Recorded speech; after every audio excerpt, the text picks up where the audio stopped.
चलो भोजन तो कर लो। शिष्य बोला भोजन, अरे मेरे गले से तो पानी नहीं घोटाएगा, आप भोजन की बात कर रहे गुरुजी। बोले ठीक है, पैर तो दबा दो, मेरा चरण तो दबाओ। शिष्य बोला अच्छी बात है, मरने से पहले कम से कम गुरु की सेवा करने का सौभाग्य तो प्राप्त होगा, गुरु की सेवा करने का सौभाग्य तो प्राप्त होगा। अब जो है क्या करने लगा, चरण दबाने लगा। गुरुजी कहे चाहे जो हो जाए, तुम हमारे चरण को छोड़ करके मत जाओ। ये 3 बात, इस बात को 3 बार दोहराया कि चाहे जो हो जाए हमारे चरण को छोड़ करके मत जाओ। शिष्य बोला ठीक है, लगा चरण दबाने। जब रात्रि का पहला पहर बीता तो तांत्रिक अपना उस श्राप को पूरा करने के लिए क्या किया, देवी को भेजा और सोने चांदी के आभूषण लेकर के टोकरी में आई। कही कि ये ले लो बच्चा, इतना सारा धन्य है, ले लो, इस धन को ले लो। बच्चा बोला मुझे लेने में कोई दिक्कत नहीं है मैया, मुझे लेने में। गुरुजी सो गए हैं, इस शिष्य और तांत्रिक की माया की बात है, माया से सब काम कर रहा है। तांत्रिक था, बोले मुझे लेने में कोई दिक्कत नहीं है, लेकिन हम गुरु के चरण दबा रहे, हम जा नहीं सकते, हम जा नहीं सकते हैं, आप यहाँ आकर दे सकती हो। नाना प्रकार से वो देवी थी बनावटी डरवाने लगे, लेकिन शिष्य डरा नहीं गया।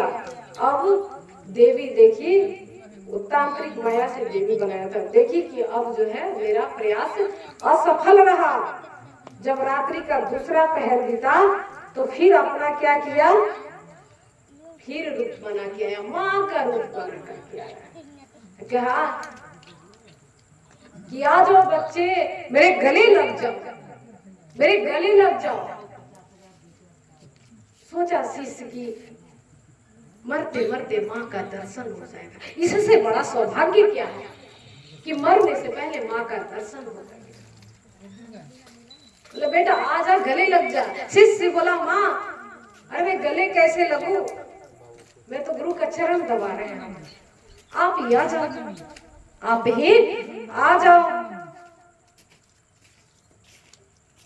नहीं गया, अब वो भी फिर करके चले गए, माँ थी नहीं बनावटी। अब क्या हुआ, रात्रि का तीसरा है,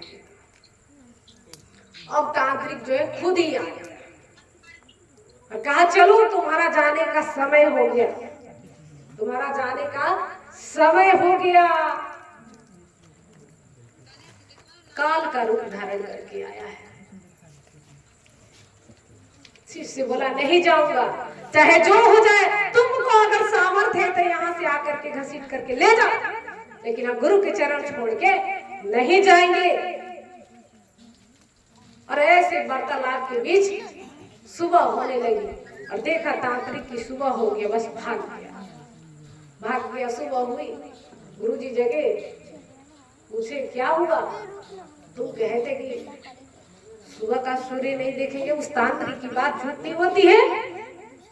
अब जो शिष्य है गुरु के चरणों में गिर गया, लगा रोने, कहा गुरुजी